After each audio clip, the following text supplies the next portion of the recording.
What if two of the most powerful nations in human history fought a war without ever directly fighting each other?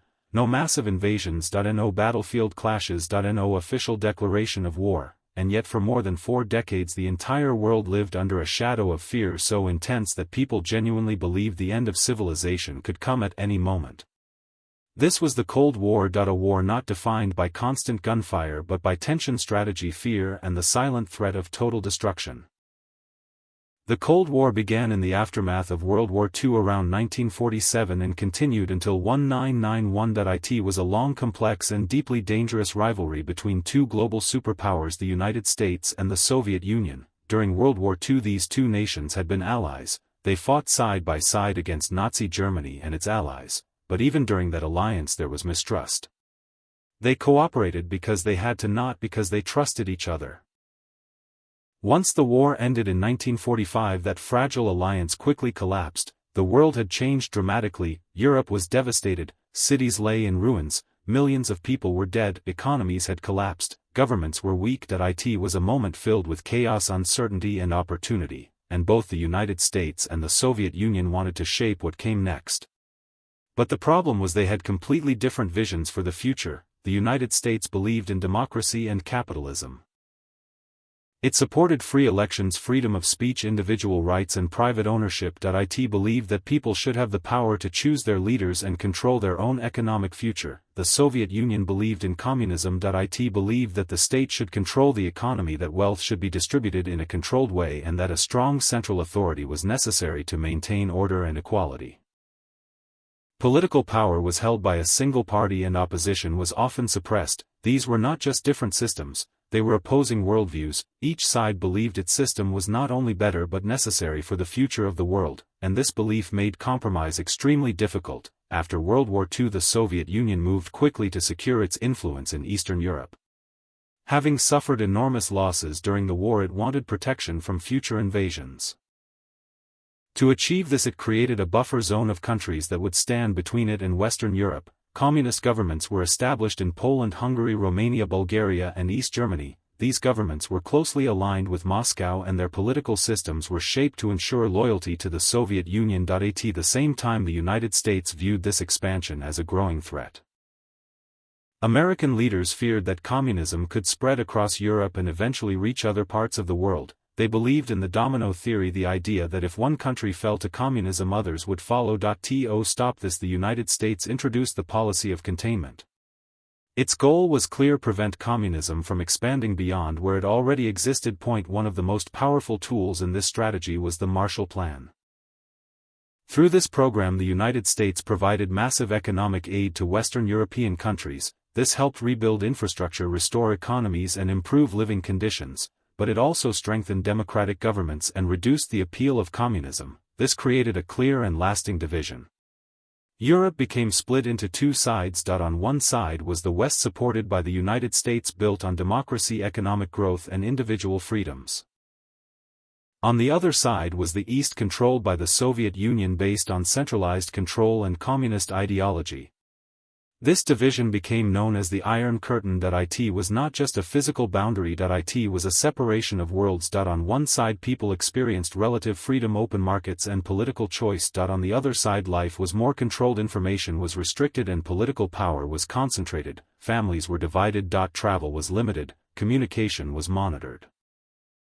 The world was now locked in a silent confrontation. As tension increased, both sides began preparing for the worst-case scenario. This led to the nuclear arms race. At the end of World War II, the United States was the only nation with nuclear weapons. The atomic bombings of Hiroshima and Nagasaki had demonstrated their devastating power. The Soviet Union quickly worked to develop its OWN. In 1949 it successfully tested its first atomic bomb.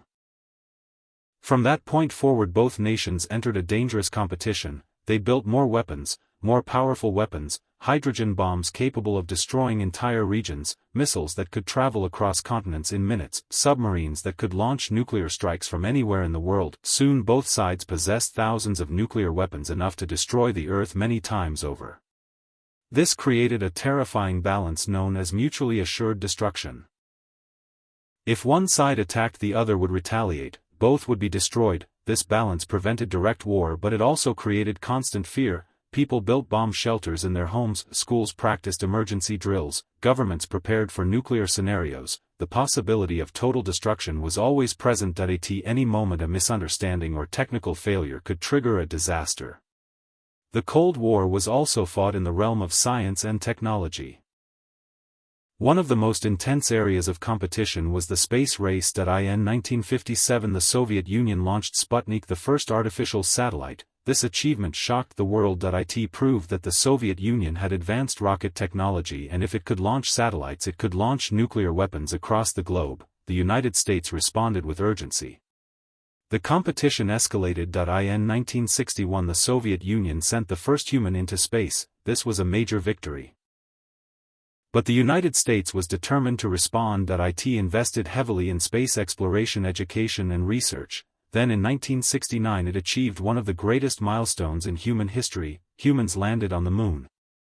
This event was broadcast around the world. It was a moment of pride and achievement, but it was also a strategic victory in the Cold War. It demonstrated technological superiority and showed the world which system could achieve the impossible. The Cold War also extended into intense competition in education, science and industrial development. Both sides invested heavily in training scientists, engineers and military experts. This focus led to rapid advancements not only in space technology but also in computing, telecommunications and weapon systems. These developments later became the foundation for many modern technologies used in everyday life. The rivalry also pushed both sides to improve infrastructure, industry and research institutions, creating long-term impacts on global development. However, the Cold War was not just a competition of achievements. It had a darker side. While the United States and the Soviet Union avoided direct war, they fought indirectly through proxy wars. These conflicts took place in different parts of the world where each superpower supported opposing sides. One of the first major examples was the Korean War. After World War II, Korea was divided into North and South. North Korea was supported by the Soviet Union and China, while South Korea was supported by the United States. In 1950 war broke out. The conflict was intense and destructive. Millions of people lost their lives, cities were reduced to rubble. After years of fighting, the war ended in a stalemate. Korea remained divided. Another major conflict was the Vietnam War. The United States became involved to prevent the spread of communism in Southeast Asia. North Vietnam, supported by the Soviet Union, fought against South Vietnam and its allies. The war lasted for years. It caused massive destruction, political unrest and loss of life. In the end the United States withdrew. Vietnam became a unified communist country. These wars showed the real cost of the Cold War. While the superpowers avoided direct confrontation, other nations suffered greatly. The Cold War also extended into regions such as Latin America, Africa and the Middle East, where both sides supported governments, rebellions and political movements to increase their influence. In many cases these interventions created long-term instability, civil wars and political unrest that continued long after the Cold War ended. Examples include conflicts in Angola, Nicaragua, Congo and other regions where local struggles became part of the global rivalry.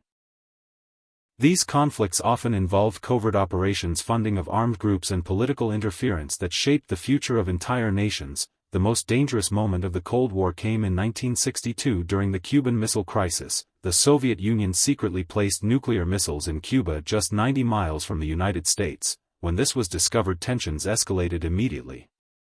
The United States saw this as a direct threat to its security. It demanded the removal of the missiles and placed a naval blockade around Cuba. For 13 days the world stood on the brink of nuclear war. Leaders on both sides prepared for the worst. People feared that the end was near. A single mistake could have led to total destruction. Eventually both sides reached an agreement. The Soviet Union removed the missiles and the United States promised not to invade Cuba. The crisis ended, but it left a deep impact. It showed how close the world had come to disaster. After this both sides became more cautious. Efforts were made to reduce tension. This period became known as détente. Agreements were signed to limit nuclear weapons, communication improved and steps were taken to prevent misunderstandings, including the creation of direct communication lines between leaders to avoid accidental conflict. But the Cold War did not end. It continued in different forms. Espionage became a major part of the conflict. Spies gathered information, influenced governments, and carried out secret missions. Intelligence agencies operated in the shadows, shaping events behind the scenes. The fear of infiltration and betrayal became part of everyday thinking, especially in countries deeply involved in the rivalry. At the same time, propaganda played a powerful role. Media, education, and culture were used to shape public opinion. Each side tried to present its system as superior while criticizing the other. This battle of narratives influenced millions of people and shaped how entire generations understood the world. The Cold War was not only fought with weapons, it was also fought in minds and perceptions. By the late 1970s, tensions began to rise again. In 1979, the Soviet Union invaded Afghanistan. This triggered another major conflict. The United States supported Afghan fighters, providing weapons and resources to resist Soviet forces.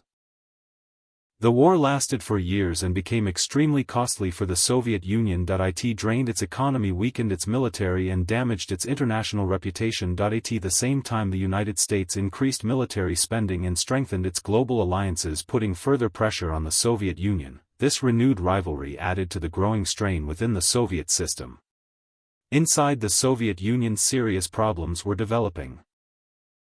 The economy was struggling due to inefficiency, lack of innovation, and heavy military spending. There were shortages of basic goods and living standards were declining. People were becoming increasingly dissatisfied with their government and the system they lived under. This internal pressure was just as important as external competition in shaping the final years of the Cold War. In 1985, Mikhail Gorbachev became the leader of the Soviet Union. He recognized that change was necessary and introduced major reforms. Glasnost, meaning openness, allowed greater freedom of expression and reduced censorship. Perestroika, meaning restructuring, aimed to reform the economy by introducing limited market mechanisms and reducing central control. These reforms were intended to strengthen the Soviet Union, but they had unexpected effects. As people gained more freedom, they began to openly criticize the government and demand further change. The control that had held the system together for decades began to weaken. Across Eastern Europe, similar movements began to emerge. Countries that had been under Soviet influence started pushing for independence and political reform. Communist governments began to collapse one after another without direct military intervention from the Soviet Union, which marked a significant shift in policy. In 1989, one of the most powerful symbols of the Cold War fell. The Berlin Wall, which had divided East and West for decades, was opened and eventually destroyed. People crossed freely, families reunited, and a powerful message spread across the world that the division of Europe was ending. This moment became a turning point, signaling that the Cold War was nearing its conclusion. By 1991, the Soviet Union itself was facing collapse. Economic problems, political instability, and rising nationalist movements weakened the central government. An attempted coup by hardline officials failed, further reducing the authority of the leadership. Later that year, the Soviet Union officially dissolved into multiple independent countries, bringing an end to the Cold War. After more than 40 years of tension, fear, and competition, the conflict was finally over. The United States emerged as the dominant global superpower, but the legacy of the Cold War remained deeply embedded in international relations. The structures, alliances, and conflicts shaped during this period continued to influence the world long after its end. The existence of nuclear weapons remained a central factor in global security, and the concept of deterrence continued to shape military strategies. The Cold War also accelerated technological advancements. Many innovations developed during this time, including space technology, computing, and communication systems, later became essential parts of modern life. The competition pushed both sides to invest heavily in science education and research, leading to breakthroughs that extended beyond military use. The psychological impact of the Cold War was also significant. Generations of people grew up under the constant fear of nuclear war. This fear influenced culture, media, and public thinking, creating a lasting awareness of the potential consequences of global conflict. In many ways, the Cold War shaped the modern world more than any direct war could have. It influenced borders, political systems, alliances, and global power structures. Its effects can still be seen today in the relationships between nations, in ongoing geopolitical tensions, and in the continued importance of nuclear deterrence. The Cold War also influenced economic systems across the world, with many countries choosing sides and aligning their policies accordingly. Some adopted mixed economies while others experimented with different forms of governance inspired by either capitalism or socialism. These choices shaped development paths for decades and continue to affect economic conditions in many regions today. The Cold War also had a strong impact on culture, education, and media. Films, literature, and news often reflected the tension and rivalry between the two sides, portraying themes of espionage, nuclear war, and ideological struggle. This cultural influence helped shape public perception and reinforced national identities during the conflict. Even sports became a battleground where international competitions were seen as opportunities to demonstrate national strength and superiority. The Olympics, for example, became a stage where both sides sought to prove their dominance without direct conflict. In addition, the Cold War changed how governments approached diplomacy and international cooperation. Global institutions and alliances became more important as countries sought to balance power and maintain stability. This led to the creation and strengthening of organizations that aimed to prevent conflict and promote cooperation even in a divided world. The Cold War also influenced intelligence systems around the world, encouraging the development of advanced surveillance techniques, counterintelligence strategies, and covert operations. These systems continued to evolve after the Cold War, shaping modern approaches to national security and global monitoring. The Cold War also had environmental and economic impacts due to heavy industrial production, military testing, and nuclear experimentation. Some regions were affected by long-term environmental damage while others experienced rapid industrial growth driven by military needs. These consequences added another layer to the overall impact of the conflict, making it not only a political and military struggle but also an economic and environmental one. The Cold War serves as a powerful reminder of how ideological differences combined with advanced technology can create a situation of extreme danger. It shows how close humanity came to self-destruction not through direct battle, but through the constant pressure of rivalry, fear, and mistrust. It also demonstrates the importance of diplomacy, communication, and restraint in preventing conflict, because without these factors the outcome could have been very different. Even though the Cold War ended, its lessons remain relevant. They remind us that power must be balanced with responsibility, that competition must be controlled, and that peace requires continuous effort. The Cold War may be over, but its influence still shapes the world, and its story remains one of the most important lessons in human history, a period when the world stood on the edge of destruction yet managed to step back through cautious decisions and the understanding that some wars cannot be won, only avoided. And as we look at the modern world with ongoing tensions, shifting alliances, and rapid technological advancements, the echoes of the Cold War can still be felt, reminding us that history is not just something that happened in the past but something that continues to influence the present and shape the future in ways we are still trying to understand. Because even today nations continue to compete for power, influence, and technological superiority, and while the methods may have changed, the underlying dynamics of rivalry, cooperation, and cautious balance remain similar to those seen during the Cold War. This makes the study of this period not only important for understanding history but essential for understanding the present and preparing for the future, where the lessons of the Cold War may once again become critically relevant.